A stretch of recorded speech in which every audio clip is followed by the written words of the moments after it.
I was going through our like kind of key questions that people have been asking, and I'm like, okay, this would be really good. I've come up with 4 key questions over the last week that people have been asking that I think are really good to kind of dive into and go a little deeper with. Sure. First one is, everybody is just always curious, like, how does my website look, right? So what are the key elements of that Yes. website? So what are some of the key elements that you've made sure to add onto your website, Brandy? For me, it's like an introductory video. It helps to personalize. It helps to get to instantly know who I am, how I communicate. Just get it is that like factor. All of a sudden, they're going to like me or not. They're going to know my story or not. And so I think also some of the other things is how does that service work? What is the process? If I'm interested in tutoring, what do I need to know? Is there any special equipment that I need as the parent? Is it computer, a special computer, any kind of equipment that's necessary? How simple is it? Will my child is this possible to be successful, as the tutoree, the student, is it possible for my student to learn on the internet, or my child? So I think those are important things. So how that works, who you are, what you provide as a tutor, I think that's important. Kind of narrowing it down to what it is that you tutor, how do you tutor, and some of that can be explained in the first couple sessions. Your introductory, your free session, if you choose to have a free session, it can be explained in your assessment, your conversation with them. And I think that that's the biggest thing, is that the website is the start of conversation. It's the beginning, between you and your potential client. Yeah, absolutely. Absolutely. And it is. It's like that introductory phase. You want them to know, like, and trust you. And so many people, if you take a look at any beginners, any of the beginners out there that are just getting started in tutoring, they have a very basic website. Right? This is one of the biggest problems that they end up having when they're starting their business, and it's through no fault of their own. You just see other websites that are on there that are just very basic, and so they copy that and think, okay, this is all I need, and they go with it. But at the same time, it then is hurting them when it comes to their success rate. So I was just opening up mine so that I can kind of show other people what I have on my website, why I have it on my website, so that you get a good idea. And it's always a work in progress, right? Yes. And even mine is still a work in progress. There's things that I want to add to it. As a matter of fact, I have to go in and tweak my how does it work page, because I no longer use Skype. I'm using Zoom, and I haven't updated that yet. And so those are things that, so it's, if you're changing your platform, you change that too. It's right up there. So it does. So as your business is evolving, so is your website. Yeah, such a good point. And, that's one of the things I haven't added onto mine, is that I utilize Zoom, which has higher quality HD. As you can see, as we're doing this, you take a look at the picture quality, we can see each other so much better than we could on Skype, which is nice. So I'm going to share my website right now for you guys. Okay, so here's my website. And I'm just going to point out some of the features I have. Here's my intro video. And sometimes my intro video changes. It just depends on, maybe I have a special going on and I introduce myself in the special inside of there. But one of the things I absolutely want to have is a place for them to get the free videos. And so they can get those free videos in here. It's so great when you get to visit your own website and you're like, why is the wording here now missing? So like now I have to, because I have like get your free videos usually is on there. It's not for some reason. So now I have to go and find out why. So it's always great to visit your website and see if anything all of a sudden is missing that you don't want missing. I do have frequently asked questions frequently asked questions, like you were saying, like they just help people with being able to know, just feel comfortable with how the tutoring works. So I have on here like what my tutoring rates are. You know, why do you teach online as an online reading tutor? Do you offer in-home tutoring? How long will my child need tutoring? How does online tutoring work? And what are signs of dyslexia? Those are some of the most popular questions that I get. And I also have taken each of these, they're turned into pages, and I've optimized them for SEO. So again, as soon as I began creating the Websites That Win course, I, again, went through the process of, okay, how can I make my website better? And through that, I kind of taught all of these little aspects of how we can make our websites better. And I have got so many clients that, you know, I was kind of having a little slow peak on getting new clients. And I think as you add fresh content onto your page, Google really likes that. It loves fresh content. So I had updated it, and Google now all of a sudden is rewarding me by showing me up on those first pages because I did my keyword research and was able to get on the first page. So what do I mean by first page? I know that people have that question like, oh, really? How do you get on the first page of your website? So I'm going to show you guys an example. Skype reading tutor is obviously one of my keywords. And if you take a look at Skype reading tutor, I come on up first page in several areas, not just one. So here's, you even see a picture of me. Yes. and that actually is not my house, it's my neighbor's house.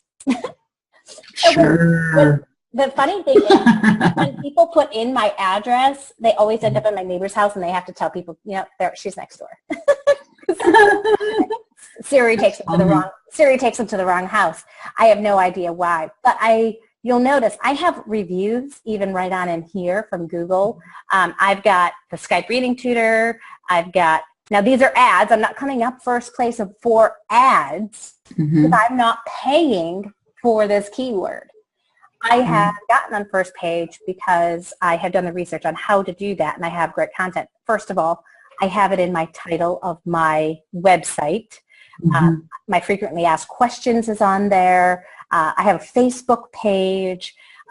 Here, this one is joannekaminsky.com, where I talk about my Skype reading tutoring. Here's about Skyping reading tutor, so they go to a different page on there. Here's my Twitter. Here's my blog.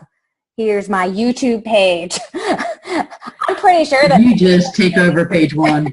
I'm pretty sure that if somebody is looking for a Skype reading tutor, they're going to find me in several different places. Now, a lot of people will just look at the first place position and go from there and stop looking.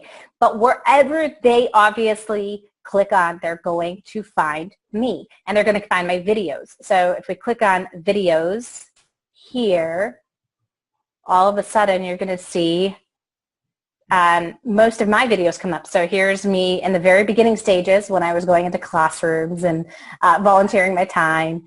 Here's an About Me where I talk about my experience as a struggle learning reader. So this is a brand new one that I just put out on my vacation. Already on page one of videos. So, awesome. So yeah, I told you guys before how it really likes like brand new content. So, you know, it's really easy with your brand new content to get on page one. So most of these are my videos if you take a look. Some are some others people's videos, but, you know, I have a really high chance of people hiring me since there's so much content out there with my website. So frequently asked questions is one of the areas. We've got an About Me section. And I'm going to click on that. Now, when I switched before and I was showing where I was on page one, it was showing that, right? Yes, the About page. Yes, it did show page one. Okay. Okay, so here is About Joanne Kaminsky here. Now, I also just added my new video, and I was working on some new words, keywords that I was throwing on in there, and I have optimized it for this page for those new keywords and some old keywords as well. So again, it's a work in progress. You know, things about me are constantly going to be changing. And so I want to add that information in there for people. Obviously, you want to be able to have a contact page where people can actually contact you. Most people will contact me via this page versus I do have my other information here that they can contact me, but most people will just put their information in here and send me a message. And then I have success stories, aka testimonials. Now, some people, I've noticed they won't put the name of who the testimonial is from. And I don't know. How do you feel about that, Brandy? I'm curious what your feeling is. I think that it would be up to the individual who's giving the testimony, and if they want, because I think sometimes that tutoring is it's a very private thing. They don't want people to know that their child is struggling, or that they don't want necessarily their face or their child's face associated with it. Yeah. And so I can see where they're, that they would not want that. At the same time, I think those that find that are super excited about the struggles and obstacles that their child has overcome, very, very willing to share their experiences. And so I think that it's all depending upon who's giving the testimony and their personal preference, whether they would like it or not. Yeah, I would never include a testimonial of somebody who did not want their testimony or their picture up on my website. I always ask ahead of time. But as somebody who's looking at your website, do you feel more confident with somebody who has a name of a person and their picture versus, like today I saw somebody who just had Mom M. Mm-hmm. I think that could be anybody. It can be. I think that, especially in this day and age where you got people that are throwing testimonies out left and right to boost sales and things like that, I think it's really important. Credibility to have a picture associated with the name. It just doesn't seem like some random person's picture that you bought off, some stock, page. Yeah, like a stock photo. Yeah. Yeah. I think it's important, and it creates a credibility to the testimony. Yeah, I do too. I think so as well. And this picture of this child that I have here is an old picture. I worked with him a long time ago. He does not look like this anymore.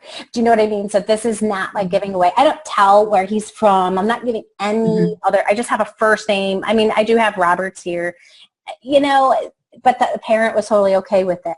For the other people, I have put, the pictures of the parent on there, and they've been totally fine with it. So it does. It adds to the credibility, and credibility is everything when people are looking at your page. So think about people who would be willing to give you a testimony. Now, some people are under contractual restrictions. They worked in a school. They can't identify the name of a parent. Totally get that. Obviously, you got to work with what you got, but as soon as you get those people, those first clients that are willing to brag about your services, give you a real testimonial, put it on there. Beginning stages, if that's all you got, that's all you got. That's all you got. You can only do what you got, right? And something is better than nothing. So, but if it's not the case, if it's not because of contractual issues, because you were employed at a school and that school has specifically said you may not use this information on your website, you can always ask. Yes. I mean, you could always ask the parent, would you be willing? You could always ask the school, is this breaking any kind of contractual laws that I'm obligated to? You can always ask. Most likely you're going to find out it's not breaking anything.